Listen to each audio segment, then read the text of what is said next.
اچھا، تو آج ہم ایک ایسے غیر معمولی شاعر کی بات کر رہے ہیں جن کی زندگی تھی تو مختصر، صرف 32 سال، جی، مگر ان کی شاعری آج بھی اردو ادب میں آپ دیکھیں ایک گہری چھاپ رکھتی ہے۔ بالکل۔ ایک ایسی آواز جس میں جدیدیت بھی تھی اور کلاسیکی رنگ بھی، اور جس کا اختتام خیر انتہائی المناک ہوا۔ جی ہاں۔ ہم بات کر رہے ہیں شکیب جلالی کی۔ جی۔ ہمارے پاس جو مواد ہے آج کی گفتگو کے لیے، اس میں شکیب جلالی کی زندگی کے بارے میں معلومات ہیں، خاص طور پر ویکیپیڈیا اور ریختہ پر جو تفصیلی پروفائلز موجود ہیں۔ جی، وہ کافی تفصیلی ہیں۔ ہاں، ساتھ ہی ان کی شاعری پر جو سنجیدہ تنقیدی کام ہوا ہے وہ بھی شامل ہے، جیسا کہ سخن سرا میں شائع ہونے والے مضامین۔ جی، بڑے ناموں نے لکھا ہے ان پر۔ اور ان کے شعری مجموعوں کی تفصیلات بھی ہیں۔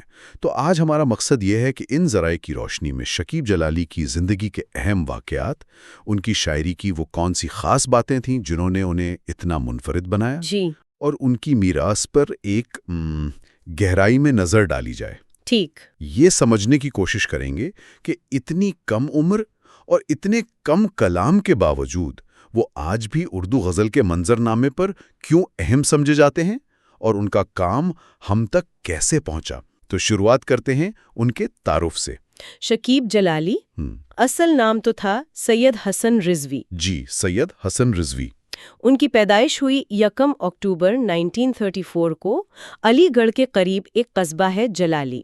اسی نسبت سے وہ جلالی کہلائے۔ اچھا، یہ وجہ تھی۔ لیکن ان کا بچپن بدایوں میں گزرا، جہاں ان کے والد ملازمت کرتے تھے۔ اور یہی بدایوں میں ان کی بالکل ابتدائی زندگی میں ہی ایک ایسا ہولناک واقعہ پیش آیا جس نے آپ سمجھیں کہ ان کی پوری شخصیت اور شاعری پر انمٹ نقوش چھوڑے۔ جی۔ جب وہ محض 10 یا 11 سال کے تھے، انہوں نے اپنی والدہ کو، کچھ ذرائع کہتے ہیں ٹرین حادثے میں اور کچھ کے مطابق خودکشی کرتے ہوئے، اپنی آنکھوں کے سامنے مرتے دیکھا۔ اللہ اکبر! 10-11 سال کی عمر میں؟ جی ہاں۔ ریختہ اور ویکیپیڈیا دونوں اس واقعے کا ذکر کرتے ہیں، اور یہ کہ یہ منظر عمر بھر ان کے ساتھ رہا۔ یقیناً رہا ہوگا۔ اور اسی صدمے کے کچھ عرصے بعد ان کے والد شدید ذہنی عدم توازن کا شکار ہو گئے اور انہیں ذہنی امراض کے ہسپتال میں داخل کروانا پڑا۔ اوہ! تو یہ دوہرا صدمہ تھا، بچپن میں ماں کی موت کا مشاہدہ اور پھر والد کی یہ ذہنی بیماری، یہ ان کی نفسیات میں بہت گہرائی تک اتر گیا۔ یہ تو تصور کرنا بھی مشکل ہے، اتنی کم عمری میں اتنا بڑا صدمہ۔ پھر 1948 میں تقسیم کے فوراً بعد وہ اپنے ننیحال کے ساتھ پاکستان آ گئے۔ جی، ہجرت کر کے آ گئے۔ عمر بھی کوئی زیادہ نہیں تھی اور ان پر اپنی 4 بہنوں کی ذمہ داری آ گئی۔ ریختہ کے مطابق ابتدائی دن بہت سخت تھے، بہت زیادہ۔ جی، مشکلات تھیں۔ یہاں تک کہ انہوں نے راولپنڈی میں ایک ڈمپ پر بھی کام کیا، پھر کہیں جا کر سینٹرل کوآپریٹو بینک میں کلرک کی نوکری ملی۔ یعنی خودداری اور ذمہ داری کا بوجھ بہت جلدی ان کے کندھوں پر آ گیا تھا۔ بالکل۔ اور اسی جدوجہد کے ساتھ ساتھ ان کا صحافت اور مختلف ملازمتوں کا سلسلہ بھی چلتا رہا۔ وہ ایک جگہ ٹکے نہیں، کئی شہروں میں گئے۔ ہاں، یہ میں نے بھی پڑھا۔ راولپنڈی، لاہور، سیالکوٹ، پھر جوہر آباد اور آخر میں بھکر۔ ریختہ کی تفصیلات بتاتی ہیں کہ انہوں نے کئی ادبی اور نیم ادبی رسائل کی ادارت کی۔ اچھا، کون کون سے؟ جن میں گونج، جاوید، عجیب اور آبادکار جیسے نام شامل ہیں۔ جوہر آباد کا قیام ان کے لیے خاصا اہم رہا۔ وہاں کیا خاص بات تھی؟ وہاں انہوں نے بزم جوہر کے نام سے ایک ادبی تنظیم بنائی۔ وہ نہ صرف اس کے سرپرست تھے، بلکہ جیسا کہ ریختہ میں مظفر حسن منصور اور سلیم حسن مرزا کے حوالے سے ذکر ہے، وہ نئے لکھنے والوں کی تربیت بھی کیا کرتے تھے۔ اچھا، یعنی استاد بھی تھے ایک طرح سے۔ جی، منصور صاحب بتاتے ہیں کہ شکیب کا اصلاح دینے کا انداز منفرد تھا۔ وہ چاہتے تھے کہ نیا لکھنے والا خود محنت کرے، وہ صرف اشارہ کرتے تھے اور غزل میں ربط اور تسلسل پر بہت زور دیتے تھے۔ اپن میں ان کی شادی ہوئی اپنی خالہ زاد سیدہ محدثہ خاتون سے۔ جی، لیکن دکھوں نے یہاں بھی پیچھا نہ چھوڑا۔ ریختہ میں ذکر ہے کہ ان کے ایک شیر خوار بیٹے کا انتقال حادثاتی طور پر ہو گیا۔ ہائے اللہ، ایک اور صدمہ۔ جی، پھر ان کی ساس کا انتقال ہوا۔ بعد میں اللہ نے انہیں 2 بیٹیوں سے نوازا، اقدس رضوی اور حنا بطول۔ جی، بیٹیاں ہوئیں۔ اور پھر 1966 میں، یعنی ان کی اپنی وفات سے کچھ ہی عرصہ پہلے، ہندوستان میں ان کے والد کا انتقال ہو گیا۔ اوہ! اور جنگ کی وجہ سے وہ ہندوستان جا کر ان سے آخری بار مل بھی نہ سکے، جس کا انہیں بہت قلق رہا۔ تو یہ تھی ان کی زندگی کی ایک جھلک، جو مسلسل جدوجہد اور عالمیوں سے بھری ہوئی تھی۔ جی، بہت مشکل زندگی گزاری۔ اب آتے ہیں اس پہلو کی طرف جس نے انہیں لافانی بنایا، یعنی ان کی شاعری۔ کہا جاتا ہے کہ انہوں نے بہت کم عمری میں، شاید 11 سے 16 سال کے درمیان، شعر کہنا شروع کر دیا تھا۔ جی، بہت جلدی۔ اور بہت جلد اپنے الگ انداز کی وجہ سے پہچانے جانے لگے۔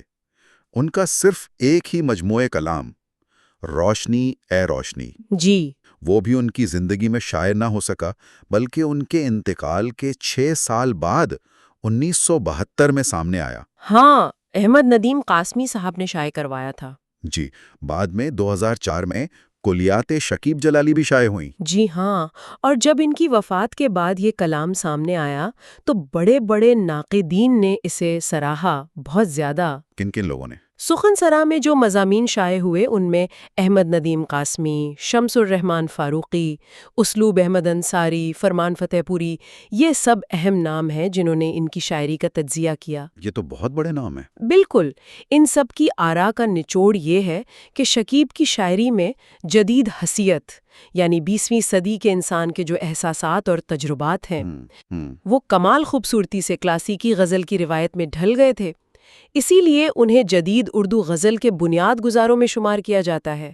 ان کا اثر بعد میں آنے والے کئی شعراء پر بہت نمایاں ہے۔ آپ نے جدید حسیت اور کلاسیکی روایت کے امتزاج کی بات کی، لیکن وہ کون سی خاص بات تھی جو شکیب کو اپنے ہمعصروں سے بالکل الگ کرتی تھی؟ کیا وہ ان کی امیجری تھی، ان کی تشبیہات، کچھ خاص؟ بالکل درست، آپ نے صحیح پہچانا۔ شکیب کی شاعری کی سب سے بڑی انفرادیت ان کی تازہ کاری، انوکھی تشبیہات اور خاص طور پر حسیاتی پیکر تراشی ہے، یعنی سینسری امیجری۔ اچھا۔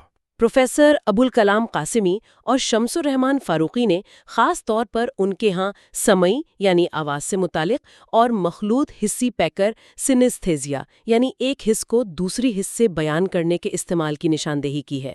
یہ سینستھیزیا کیا چیز ہے؟ ذرا سمجھائیں۔ یعنی جیسے آپ کسی آواز کو رنگ سے یا کسی خوشبو کو لمس سے بیان کریں۔ یہ اس وقت اردو غزل میں بہت نئی چیز تھی۔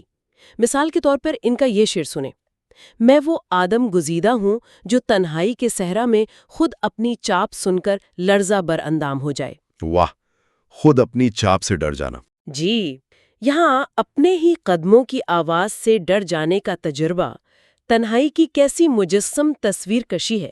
یا ایک اور جگہ کہتے ہیں، وہ خاموشی انگلیاں چٹکا رہی تھیں اے شکیب۔ خاموشی انگلیاں چٹکا رہی تھیں، کمال ہے۔ جی، خاموشی کا انگلیاں چٹکانا، یہ آواز اور خاموشی جیسی کیفیتوں کو محسوس کرنے اور کروانے کا ایک بالکل نیا انداز تھا جو قاری کو چونکا دیتا ہے اور تجربے کی گہرائی میں لے جاتا ہے۔ صحیح۔ یہ محض لفظی بازیگری نہیں تھی، بلکہ یہ انسان کے باطنی تجربے کو بیان کرنے کی ایک نئی گہری کوشش تھی۔ واقعی کمال ہے۔ یہ تو جیسے تجریدی کیفیات کو ٹھوس شکل دینے والی بات ہوئی۔ اچھا، اور ان کے موضوعات کیا تھے؟ کن خیالات کو وہ زیادہ بیان کرتے تھے اپنی شاعری میں؟ ان کی شاعری میں ہمیں جدید انسان کے کئی بنیادی مسائل نظر آتے ہیں، جیسے ناآسودگی، گہری تنہائی، بیگانگی جسے ایلینیشن کہتے ہیں، روح اور جسم کی کشمکش، اور خاص طور پر ظاہر اور باطن کا تضاد۔ ظاہر و باطن کا تضاد، اس کی کوئی مثال؟ جی، پروفیسر جعفر رضا اور ابوالکلام قاسمی جیسے ناقدین نے ان موضوعات کو ان کی شاعری کا محور قرار دیا ہے۔ ان کے یہ اشعار تو جیسے ضرب المثل بن گئے ہیں: سوچو تو سلوٹوں سے بھری ہے تمام روح، دیکھو تو ایک شکن بھی نہیں ہے لباس پر۔ واہ، کیا بات ہے! یا یہ دیکھیں: ملبوس خوشنما ہے مگر جسم کھوکھلے، چھلکے سجے ہوں جیسے پھلوں کی دکان پر۔ افو، بہت گہری چوٹ ہے۔ جی، یہ صرف ذاتی تجربات نہیں لگتے، بلکہ معاشرے کے کھوکھلے پن، دکھاوے اور اندرونی شکست و ریخت پر گہرا طنز بھی ہیں۔ اور رختہ پر یہ بھی ذکر ملتا ہے کہ شکیب خود شاعری کو کسبی نہیں مانتے تھے، یعنی سیکھ کر حاصل کی جانے والی چیز نہیں، بلکہ وہبی واردات سمجھتے تھے۔ جی، وہبی واردات، یعنی یہ قطع ہے جو خود نازل ہوتی ہے۔ کیا یہ نظریہ ان کی شاعری کی شدت اور اصلیت کی وضاحت کرتا ہے؟ آپ کیا سمجھتی ہیں؟ شاید ایسا ہی ہے۔ ان کا یہ ماننا کہ شاعری سکھائی نہیں جا سکتی، یہ اندر سے آتی ہے۔ یہ ان کے کلام کی بے ساختگی اور اس میں پائے جانے والی گہری، کبھی کبھی تکلیف دہ حد تک ذاتی سچائی سے مطابقت رکھتا ہے۔ ایسا لگتا ہے جیسے وہ تجربات کو جوں کا توں بغیر کسی لاگ لپیٹ کے بیان کر دیتے تھے۔ ان کی شاعری پڑھتے ہوئے محسوس ہوتا ہے کہ یہ کوئی بناوٹی یا محض قافیہ پیمائی نہیں بلکہ حقیقی جذبات کا اظہار ہے۔ ان کے کچھ ایسے اشعار جو اکثر سننے میں آتے ہیں اور ہمارے ذرے میں بھی نمایاں ہیں، وہ ان کے اسلوب اور فکر کی بہترین مثالیں پیش کرتے ہیں۔ جی ضرور سنائیں۔ فصیل جسم پہ تازہ لہو کے چھینٹے ہیں، حدود وقت سے آگے نکل گیا ہے کوئی۔ مجھے گرنا ہے تو میں اپنے ہی قدموں میں گروں، جس طرح سایہ دیوار پہ دیوار گرے۔ کیا انفرادیت ہے! آکے پتھر تو میرے صحن میں دو چار گرے، جتنے اس پیڑ کے پھل تھے پسے دیوار گرے۔ معاشرتی رویوں کی عکاسی۔ بالکل، اور وہ شعر جو کہا جاتا ہے ان کی خودکشی کے بعد ان کی جیب سے ملا۔ جی۔ تو نے کہا نہ تھا کہ میں کشتی پر بوجھ ہوں، آنکھوں کو اب نہ ڈھانپ مجھے ڈوبتے بھی دیکھ۔ اور یہی شعر ہمیں ان کی زندگی کے آخری سب سے المناک باب کی طرف لے جاتا ہے۔ جی، بہت افسوسناک انجام۔ ریختہ کے مطابق بھکھر میں قیام کے دوران اگرچہ ان کی ادبی شہرت بڑھ رہی تھی، لیکن انہیں مقامی شاعروں اور حلقوں کی جانب سے شدید مخالفت اور حسد کا سامنا کرنا پڑا۔ ہاں، یہ ایک بڑا مسئلہ بنا ان کے لیے۔ حالات یہاں تک پہنچے کہ ان پر چوری اور منشیات کے استعمال جیسے سنگین الزامات بھی لگائے گئے۔ یہ مسلسل ذہنی دباؤ، معاشرتی مخالفت اور شاید زندگی بھر کے جمع شدہ صدمات، ان سب نے بالآخر ان کے ذہنی صحت کو شدید متاثر کیا۔ بالکل۔ ریختہ اور ویکیپیڈیا دونوں ذرائع بتاتے ہیں کہ انہیں ذہنی صحت کے شدید مسائل کا سامنا کرنا پڑا، جس کی وجہ سے انہیں لاہور کے مینٹل ہاسپٹل میں داخل بھی رہنا پڑا۔ اچھا، ہسپتال میں بھی داخل رہے؟ جی، کچھ عرصے بعد انہیں ہسپتال سے فارغ تو کر دیا گیا، لیکن شاید وہ مکمل طور پر صحت یاب نہیں ہو پائے تھے۔ یہ قیاس آرائی بھی کی جاتی ہے کہ بچپن میں والدہ کی موت کا وہ خلاق منظر ان کے لاشعور میں کہیں موجود تھا، جو ان ذہنی مسائل کا ایک بڑا سبب بنا۔ اور پھر وہ منحوس دن آ گیا، 12 نومبر 1966، صرف 32 سال کی عمر میں سرگودا ریلوے اسٹیشن کے قریب انہوں نے ایک چلتی ہوئی مال گاڑی کے سامنے کود کر اپنی زندگی کا خاتمہ کر لیا۔ انا للہ و انا الیہ راجعون۔ ریختہ میں اس دن کی کچھ تفصیلات ملتی ہیں کہ گھر سے نکلنے سے پہلے وہ کچھ پریشان تھے، بچوں کو غیر معمولی طور پر پیار کیا اور اہلیہ سے کچھ ایسی باتیں کہیں جو بعد میں معنی خیز لگیں۔ جی۔ اور جیسا ہم نے پہلے ذکر کیا، ان کی جیب سے وہ مشہور شعر ملا جو ان کے آخری لمحات کے کرب اور شاید ایک طرح کے احتجاج کا اظہار لگتا ہے۔ ان کی خودکشی کے محرکات پر مختلف باتیں کہیں گئی ہیں۔ کچھ لوگ جیسے خیال نامہ ویب سائٹ پر یوسف خالد کے مضمون میں اسے محض ایک جذباتی فیصلہ نہیں مانتے۔ تو پھر کیا مانتے ہیں؟ وہ اسے بے حس معاشرے اور ادبی گروہ بندیوں کے خلاف ایک سوچا سمجھا علامتی احتجاج قرار دیتے ہیں۔ اچھا، یہ بھی ایک زاویہ ہے۔ جی، دوسری طرف زیادہ تر تذکرے بشمول ویکیپیڈیا اور ریختہ اسے بچپن کے گہرے صدمات، زندگی کی مسلسل ناکامیوں، مالی مشکلات اور ذہنی بیماری کا منطقی نتیجہ سمجھتے ہیں۔ حتمی طور پر کچھ کہنا مشکل ہے، لیکن یہ واضح ہے کہ یہ ایک انتہائی حساس روح کا زندگی کے ناقابل برداشت دکھوں اور شاید معاشرتی بے حسی کے سامنے ہتھیار ڈال دینا تھا۔ اتنی مختصر زندگی، صرف ایک شائع شدہ مجموعہ، وہ بھی بعد از مرگ، لیکن شکیب جلالی کا نام آج جدید اردو غزل کے معماروں میں لیا جاتا ہے، یہ حیران کن نہیں ہے؟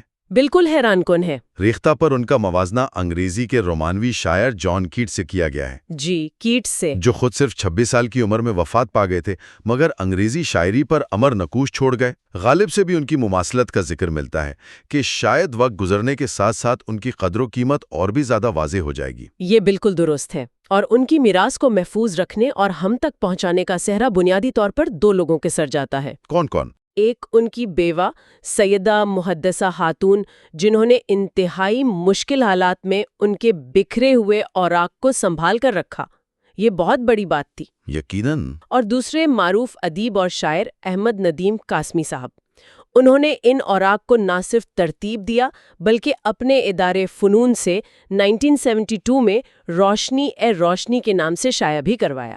قاسمی صاحب کا بڑا کام ہے یہ۔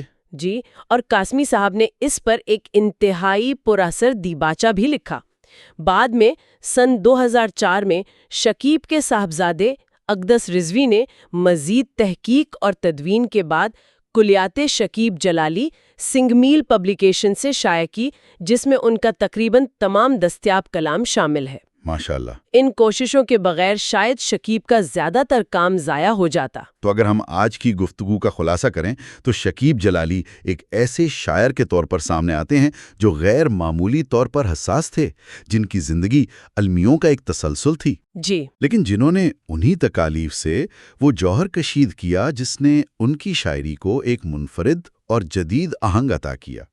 ان کے چھوتے پیکر، ان کی تشبیہات اور جدید انسان کی تنہائی، بیگانگی اور وجودی کرب کا بیان انہیں آج بھی متعلقہ بناتا ہے۔